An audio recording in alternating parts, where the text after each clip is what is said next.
I taught English in 6 countries. Find out what I learned, where I thrived, and where I barely survived. Hi, I'm Daniel with Real World TEFL, and today I want to share a little with you about my teaching journey, which involved 6 different countries. I had a chance to teach in South Korea, China, Mexico, Turkey, Taiwan, and the United States. I also taught Russian students by Skype for 3 years. My teaching journey overseas began in college when I decided to major in linguistics, and I did a study abroad program in Costa Rica. And while I was with my host family visiting the beach, we randomly came across this English school. And I said, "Oh, I want to go inside and see if they're hiring." And I went in, talked to the guy who was there, and I asked him, "How can I get a job teaching English?" And he told me that if you want to work in Costa Rica, all you need to do is get a college degree and then get a cheap TEFL certificate from some program. It doesn't have to be in anything special.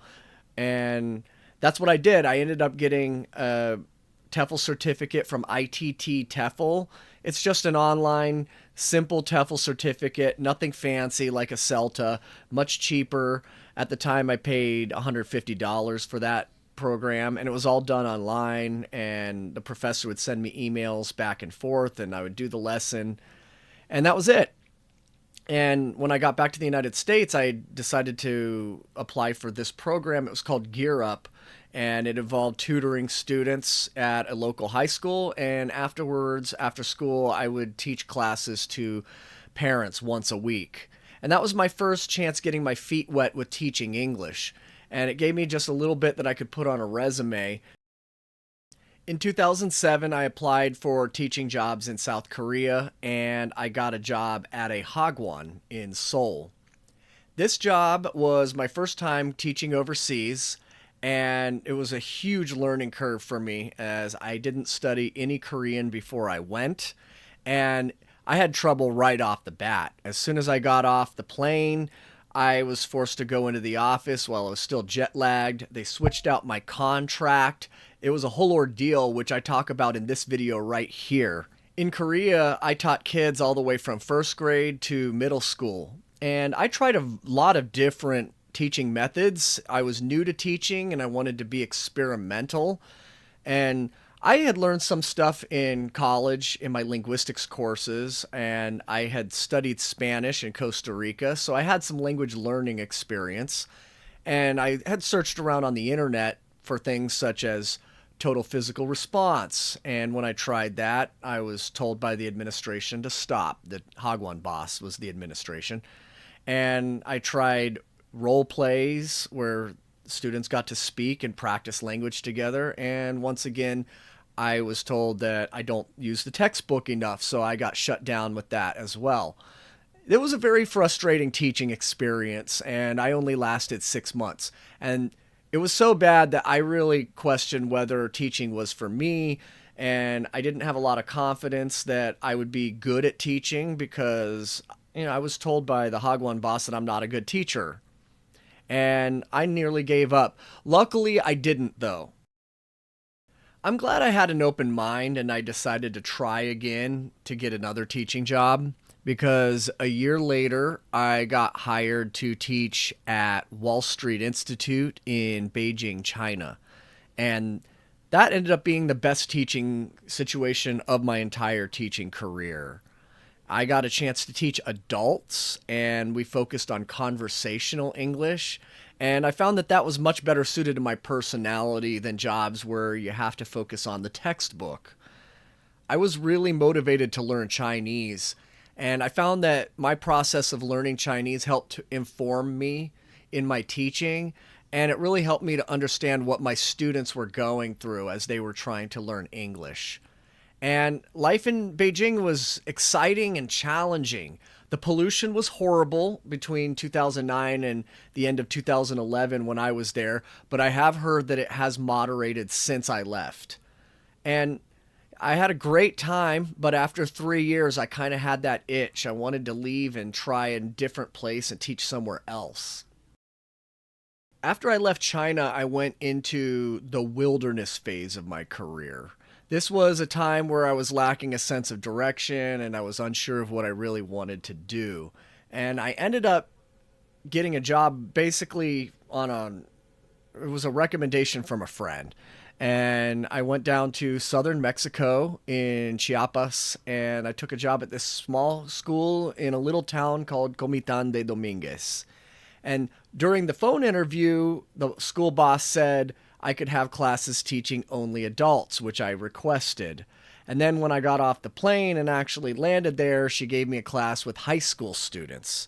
And her rationale was, well, in Mexico, when you're over 15, you're considered an adult. So I was livid and I immediately started looking for another job.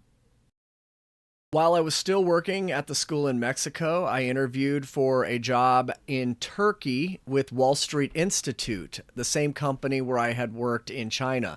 And I was excited to get back to something familiar, but in a new country where I would have a chance to learn a new language, a new culture, and have more experiences.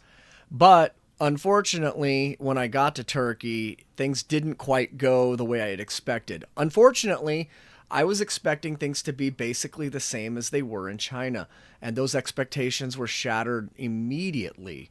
They didn't have nearly the same kinds of training procedures, and they wanted me to become a service manager, which is like a lead teacher, immediately before I had a chance to get used to the way things were in Turkey. And they sent me to a brand new center in a small town in southern Turkey called Gaziantep, where it just wasn't the kind of place for a new foreigner to live when they first got to Turkey. And it was a miserable experience, and they didn't help me with my visa. I got work visa help when I worked in China. So it turned out that the management of the company was completely different. This was a franchise, it was not a corporate operation. And with many of these English schools, that distinction is really important, and you need to make sure that you understand that, because franchises often don't follow all the procedures that the corporate chains follow.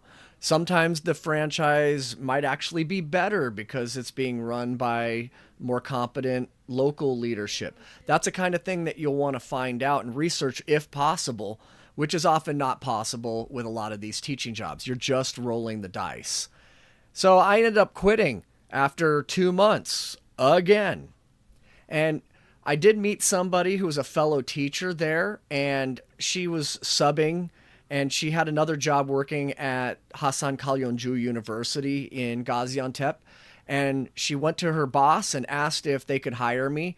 And within a couple of months, they got me a job there. So I ended up getting my first university teaching job in this town in southern Turkey, which is about, I want to say, a 45-minute drive from the Syrian border.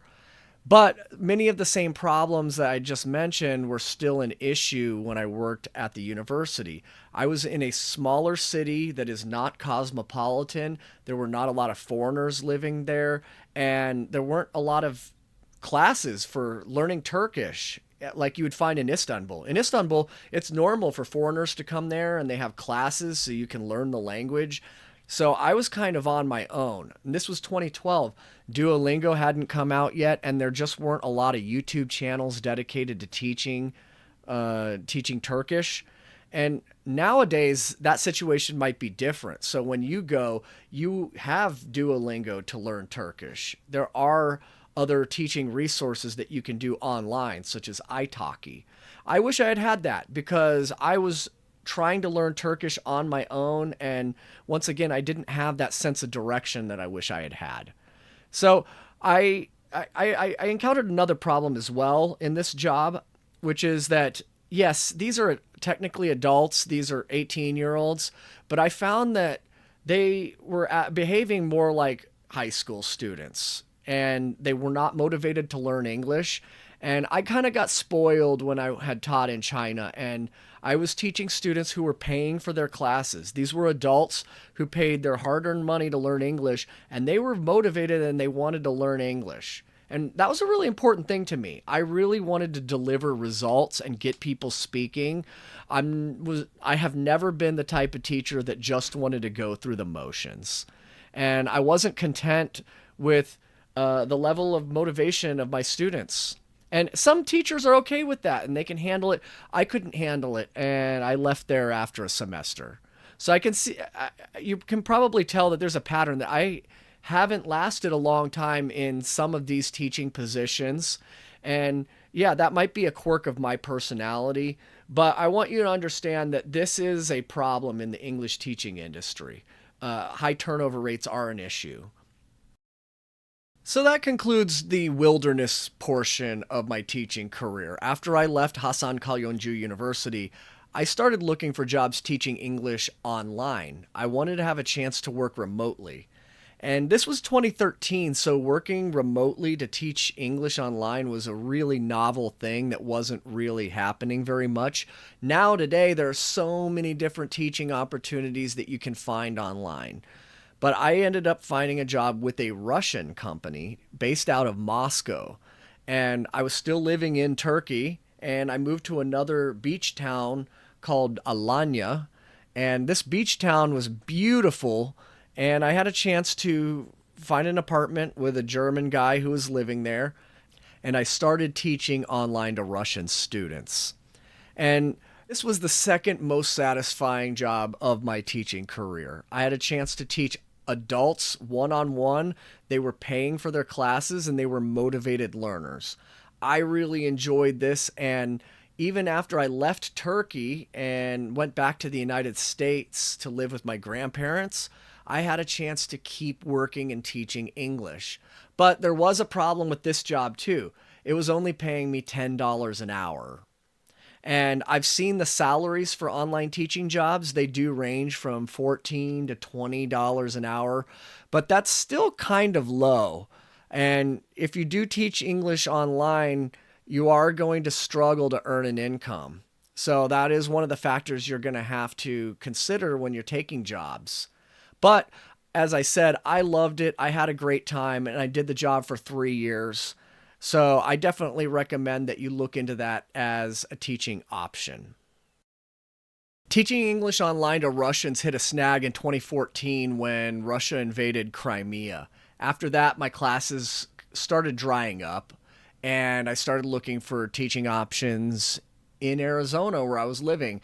And I actually found a job teaching in juvenile detention. I was teaching kids that were on trial for various criminal offenses or who had violated their parole. And according to pretty much every American state law, these kids have to go to school, even if they've dropped out of high school. So I was tutoring them in math, history, language arts, and it was my first time really getting a chance to teach different subjects other than English. But it was a really stressful job, and after 3 years of living back in the United States, I was really getting the itch to live overseas again. So I saved up my money from this job teaching in juvenile detention, and I moved to Taiwan without getting a job first, which is an option that might actually suit you better, and that way you can have a chance to see where the locations are and check out the schools. And that's what I did. After I moved to Taiwan, I interviewed with several different schools, and then I settled on one that I really liked called Geo's, which is a Japanese company. And they specialized in a mix of children's classes and adult classes, and I mostly got adult classes. But there was a problem. I wasn't getting enough classes to really sustain myself. So my savings from juvenile detention were slowly whittled down over the 9 months that I was there. I would have loved to stay there. I had a lot of job satisfaction and I really loved my students and my coworkers. But my grandma had a stroke and that really pressured me into leaving Taiwan, even though Taiwan was my favorite place to live out of all the places that I've taught English. And it wasn't necessarily the best from us from the standpoint of making money, but definitely for lifestyle. I had the most enjoyable experience when I was in Taiwan.